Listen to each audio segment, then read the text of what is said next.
One day, I woke up in a cold, damp bedroom and thought, what's the point of all of this?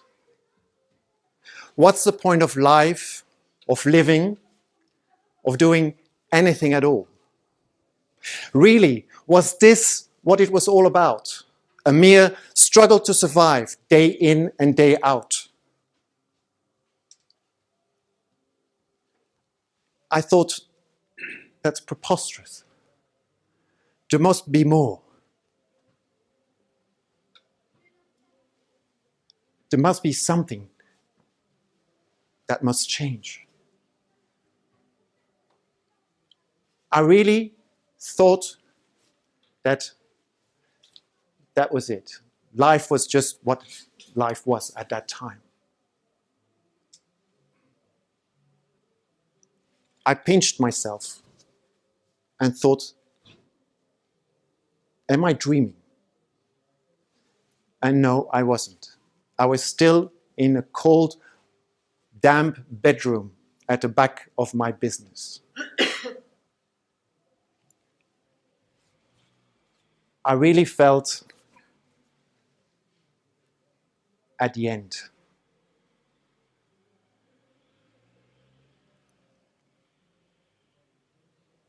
This is actually much harder to talk about than I thought, I must be honest.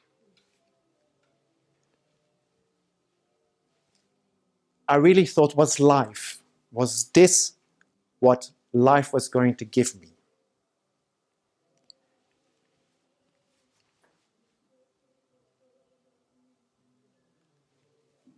I was 29 at the time.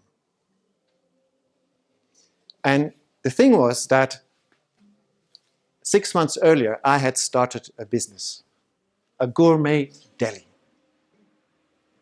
And what looked like a great idea, a brilliant opportunity, turned out to be a failure. A financial drain and a prison from which I didn't see any escape.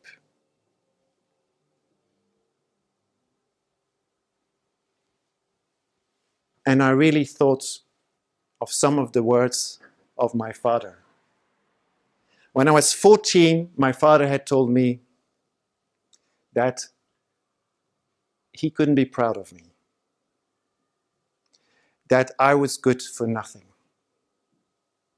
said in a moment of desperation. But here I had proven it to him. I had proven it to myself that he was right. I was a failure. I was good at nothing. What had I learned? Nothing. My business was getting less and less clients, financially was not going well. But that I had traveled around the world, that I had worked in luxury hotels, that I had backpacked for 9 months, for 7 months, that I had worked on one of the most prestigious cruise ships in the world, the Queen Elizabeth II, as a waiter and a sommelier, that I had served the likes of Rod Stewart, Status Quo, and other celebrities. In that moment, it all meant nothing. What had I learned? Nothing. What had I to show for it? Nothing. Was this what life was all about? This continuous uphill battle with now and then a sparkle of joy, yes, but meaningless, and then to one day die never having lived? I couldn't believe this. But this desperation, this hopelessness stayed with me for weeks and months on end. And at one stage, I really feared that I must be just like my mother. Someone who couldn't or can't handle life and took, in her case, refuge into alcohol and pills on many occasions. Is this what is waiting for me? But opening that shop, as I said, was a great opportunity. It came to me when I had just ended a contract for 3 months working as a wine salesman. For 3 months I had sold not even a dozen cases. Obviously, my boss wasn't too happy, and the contract was ended or not extended. And I was at home contemplating what to do next, when I got a phone call from a friend of mine. And he said, "Tom, how are you?" I said, "Well, I'm okay, I suppose." "What are you doing?" He said, "Well, I just lost my job. I haven't got a clue what I'm going to do next." He said, "That's why I'm calling. What do you think of opening your own gourmet deli?" While I had been wandering the world for 8 years, my friend and his wife, together with his father, had started a gourmet deli in a small town and got really successful at it. And I said, "What do you mean?" He said, "Well, we are looking to expand. We want to open other delis. And my father has seen this deli that's for sale, can be handled by one person, and we were thinking about you. Would be perfect for you. We will train you. We will help you set it up. And as a friend of the family, you're like a test case. Would be ideal for you." And I thought, yeah, I'm going to do that. Yeah, I said, yeah, I'm interested.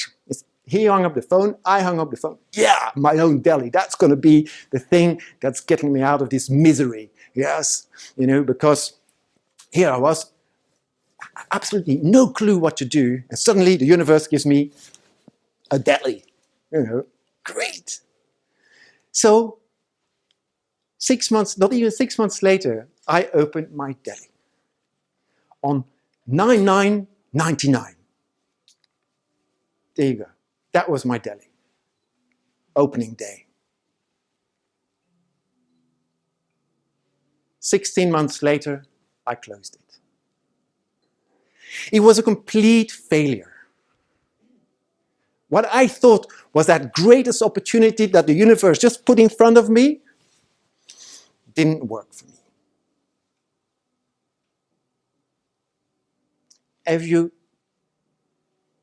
No, I'm going to repeat that.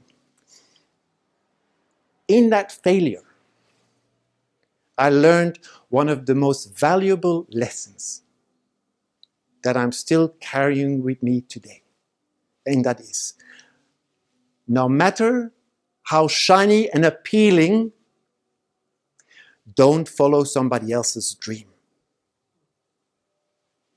Because when I had said yes to my friend, what was going on in the back of my mind was, my friend had a shop which was really successful. He had a big house, a big car, a big motorbike, a wife, a kid, and regard in the community. And I thought, what he can, I can. What he has, I want.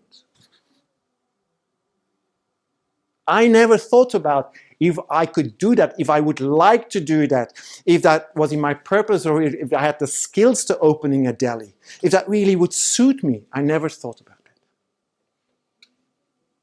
I only thought about his success. I wanted that. The rest was not important. Obviously, it wasn't meant to be. It was not for me at all.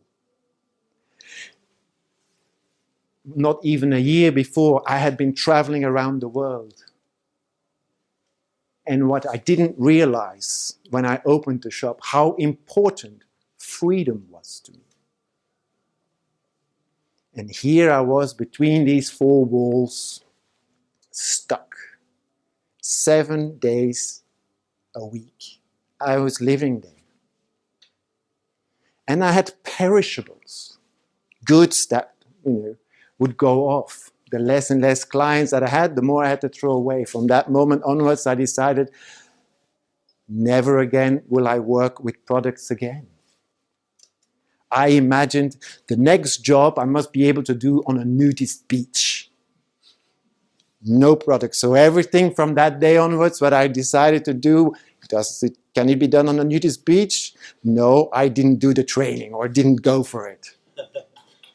That was, don't take it too literally. It is a metaphor, yes. But it stayed with me forever. But how did I realize that I was living somebody else's dream? Have you ever heard of the quote, if you can imagine it, you can achieve it. If you can dream it, you can become it? If you believe this, think again. I found out for me that there is something fundamentally wrong with these kind of questions, with these kind of quotes. If you pursue them without reflection. And if you do pursue them, you might get stung. You might lose a lot of money, a lot of time, and a lot of effort for nothing. But I found my dream. And it's the most unlikely story. It's like I was thrown a lifeline. And the unlikelihood of this lifeline was that it came through questions. I was told by a friend who I had confided in my story. She said, Tom, you must go and see this astrologer coach. Here is a number, a name. What are you talking about? Astrology? That's for desperate people. Who believes in that anyway? I don't. Weeks later, I was sitting at the desk of the astrologer. And lucky I did go. Because no, she didn't predict my future at all. The first 2 hours was, tell me your story. Told my story, and she made me look at my story differently. What was, I'm good for nothing, was, you're good for something, but you haven't found it yet. I'm not like everybody else. No, you're different. And so what? That's great. So she made me look at my life completely differently. Gee, what a lesson. 2 hours, what a lesson for life. And then before I went home, she gave me 3 questions. She says, please describe me why everybody is better than you. You come here and you're moaning around and you say my friends are better in this and my friends are better in that. Describe me that. Write it down. I want you to write down what they are better at. Second question. Why do people come to you and not your friends? What is it that people ask from you and don't ask other of your friends? Write that down. And the third question was, what have you done where you said, if I do this for the rest of my life, I would be happy? Okay. I went home back to my misery. Shop failing. Back into my poor me. And then 1 week before I had to go back to the astrologer. I thought, I better look at these questions. I have to have some homework done, and I'm a good student, so I will answer them. And amazing, in 20 minutes I had filled it all out. Went back to the astrologer, here you are. So we discussed for the next 2 hours, and what these questions gave me insight of is a whole story. But the essence is that they gave me a clue of the essence of my being. That I'm a communicator, that I'm a teacher, that I'm a researcher, a therapist, and a traveler. Really? So I, okay. Nancy said, look, Nancy took the astrology chart and look, there it is. Okay. I had found the answers to the questions, and indeed, whilst talking through them, it seemed to me very logical. She said, I want you to answer one more question for the next time.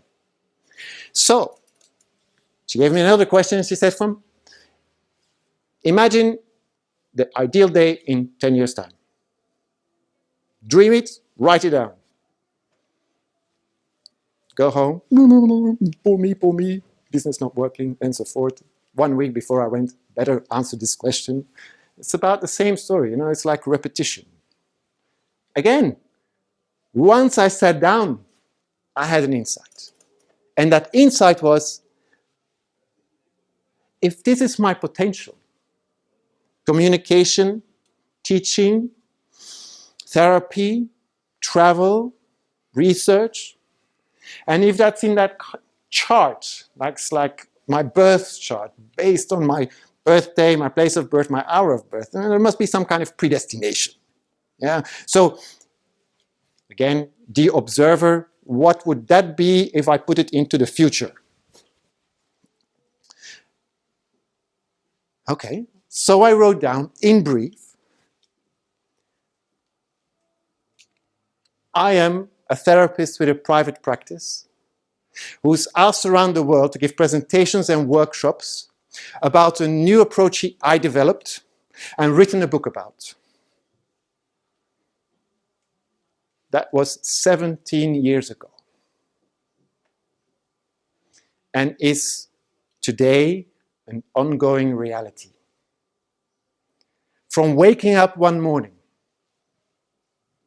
where the whole world was crushing down on me, failing business, fear of becoming like my mother, fear of what is my dad going to say about me this time. I pulled myself in and became the architect of my life. Thank you.